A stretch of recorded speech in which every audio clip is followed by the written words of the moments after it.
Alright, in this video I'm going to go over education benefits, higher education benefits, in other words, college tuition and stuff like that. There are two credits that are very useful for taking college expenses and reducing your taxes with them. The first is the American Opportunity Credit. This one has more rules, so I'm going to cover it first, but also because it's the better one. Okay. One of the rules is you have to have at least half-time, so you have to be a half-time student, which for an undergrad is only 6 hours, right? So full-time is considered 12 hours, so you have to be at least half, which is 6. The second rule is you must not have a bachelor's degree.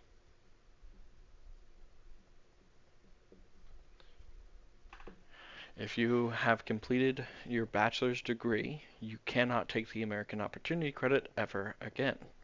This is how it works. Okay, so it's for those who are pursuing a bachelor's degree, not for those who already have the bachelor's degree.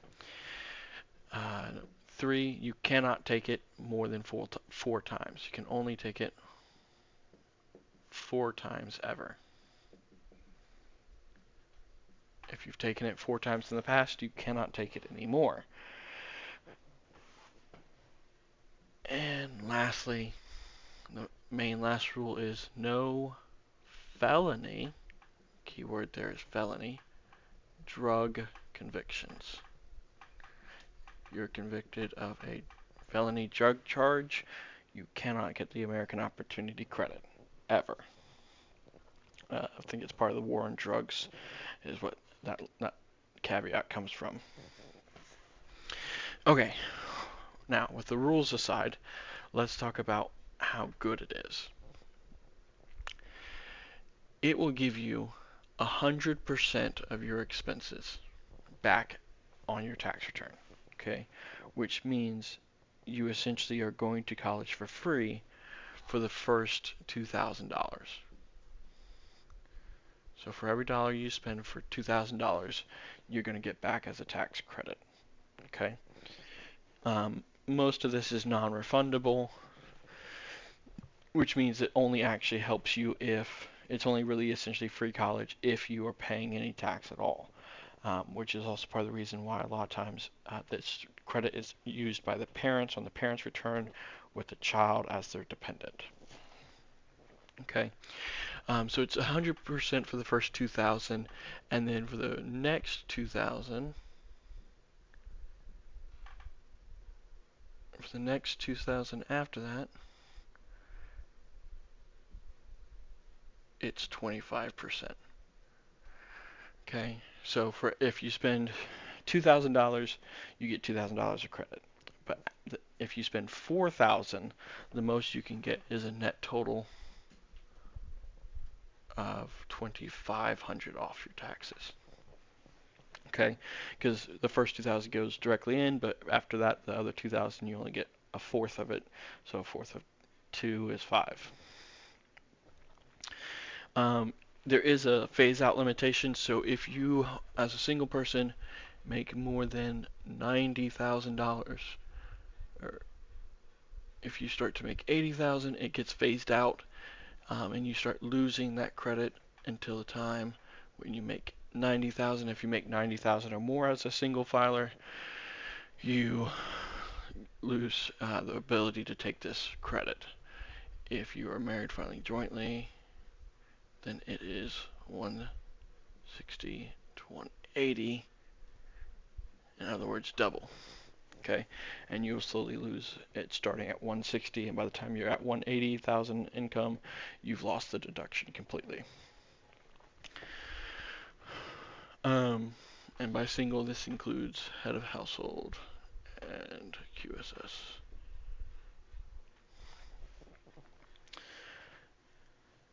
The other credit, lifetime learning credit, there are essentially no rules to it.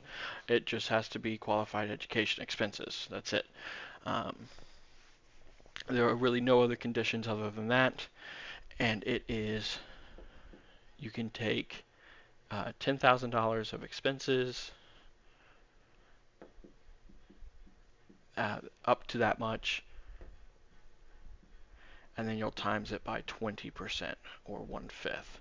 So if you have $4,000 of education expenses, well, doing the American Opportunity Credit would give you $2,500 back. But if you have 4,000 on lifetime learning, 4,000 would only give you 20%, which is 800.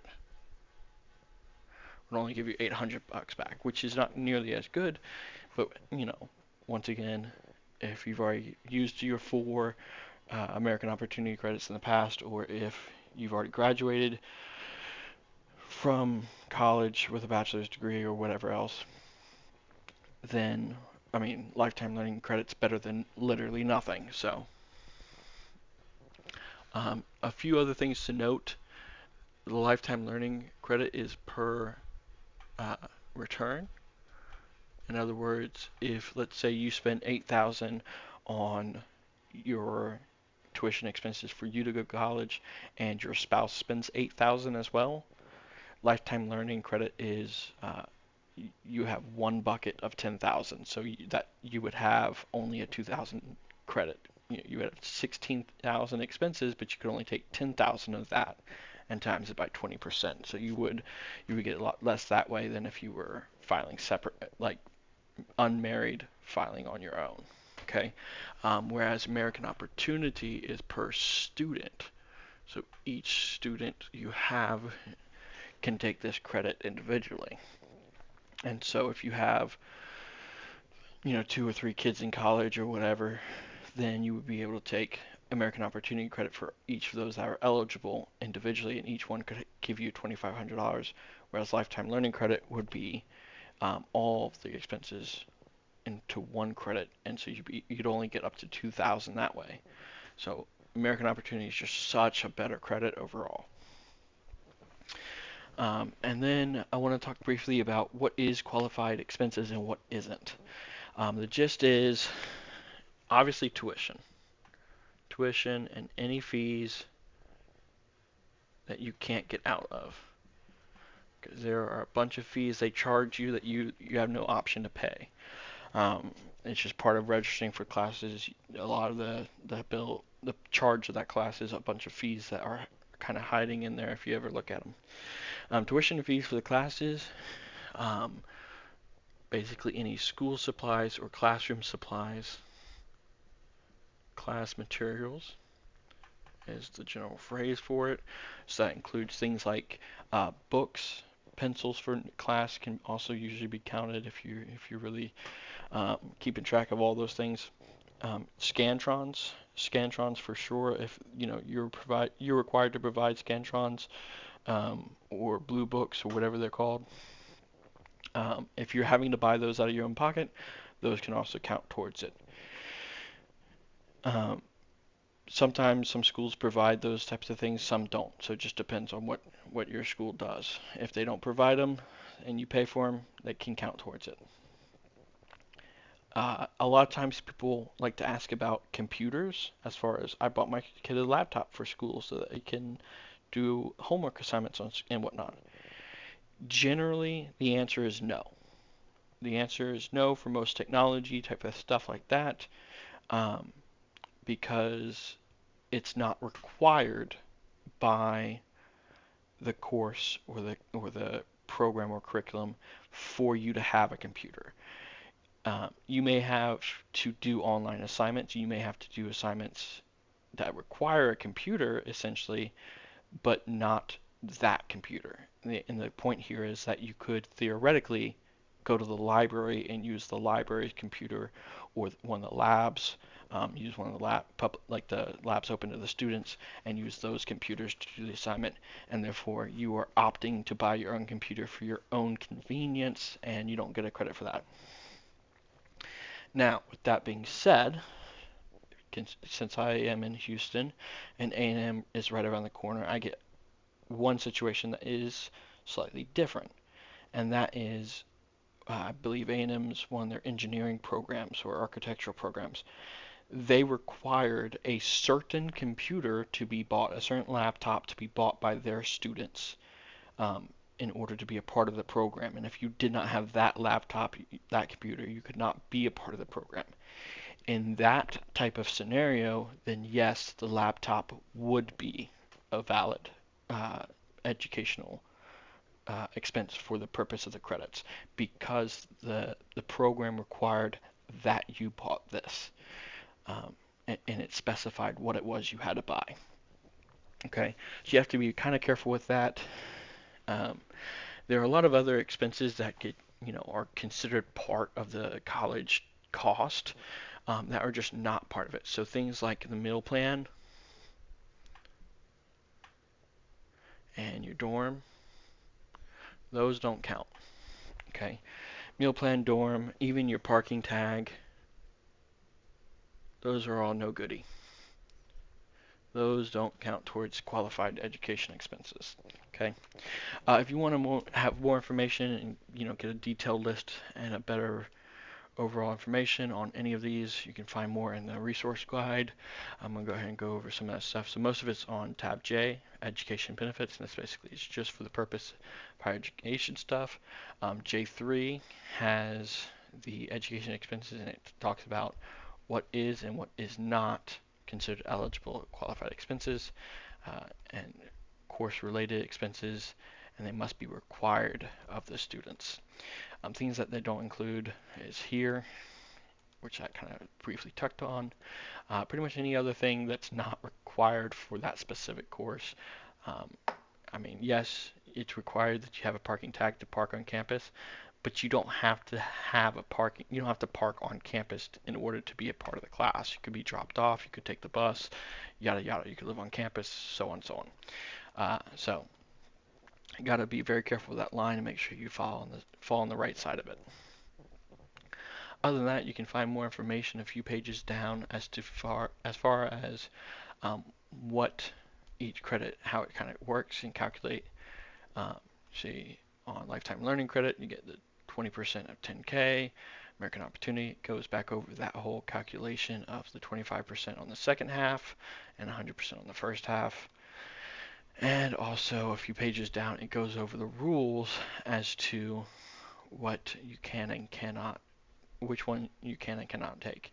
There's a lot of other education things that occur, and those are special things that you probably won't see too much for the program of VITA, but things when you're talking about 529 plans, which is like when you're usually a parent or a relative puts money in ahead of time, early on, and it kind of like saves for your college. That's a 529 plan. And there's special rules with that and things like that. So a lot of this other stuff is more advanced topics that are way out of the scope of this program and this content. So don't worry about too much about the rest of this page. Just focus on these two right here. Okay. One last thing I do want to talk about is, and because I mentioned it in the other income, that your expenses, or that your scholarship is considered income. And so whatever scholarship money you receive gets reduced by your education expenses. So let me show you the example out of the resource guide real quick.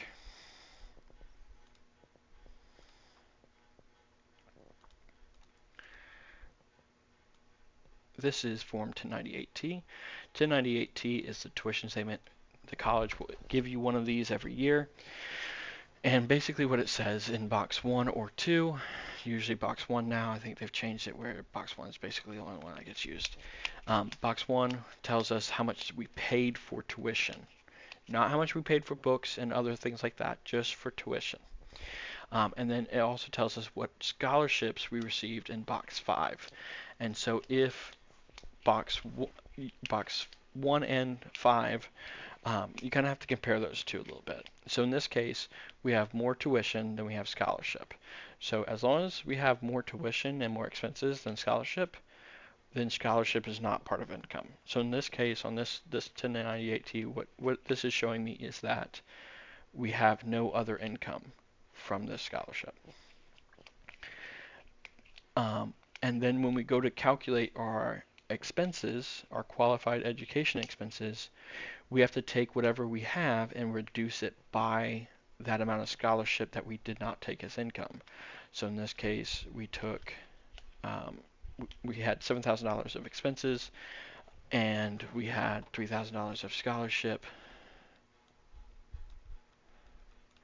So what we should show for this is that we have $4,000 of tuition expenses to add to whatever other expenses we have. So if you're looking at this in the book, I think they talk in this little thing up here as for the example that they paid $500 in books.